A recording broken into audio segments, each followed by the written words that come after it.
తిరువూరు సభలో మీకు హామీ ఇస్తున్నా, ఈ ప్రాజెక్ట్ ని పూర్తి చేసే బాధ్యత తెలుగుదేశం ప్రభుత్వం తీసుకుంటాం.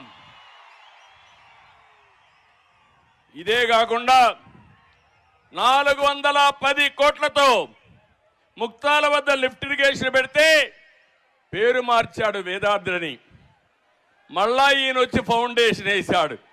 కానీ ప్రాజెక్టు మీద 100 రూపాయలు ఖర్చు పెట్టలా. చిత్తశుద్ధి లేని ముఖ్యమంత్రి ఇష్టానుసారంగా చేసే పరిస్థితికి వచ్చాడు. ఇక్కడనే పిట్టలవారిగూడెం ఈ ప్రాంత ప్రజల చిరకాల వాంఛ 690 కోట్ల రూపాయల ప్రాజెక్టు, 50,000 ఎకరాలకు నీళ్లు వస్తాయి. దీన్ని పూర్తి చేసే బాధ్యత తెలుగుదేశం పార్టీ తీసుకుంటామని మీ అందరికీ హామీ ఇస్తున్నా. ఇదే కాకుండా ఈరోజు ఒక్క విషయం మీరు గుర్తుపెట్టుకోవాలి. మళ్ళా సాగునీరు రావాలన్నా, రైతుల యొక్క బతుకులు బాగుపడాలన్నా తెలుగుదేశం జనసేన ప్రభుత్వం రావాలి.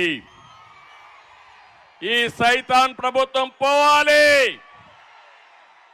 అప్పుడే సాధ్యం. మళ్ళా రైతే రాజుగా తయారు కావాలి.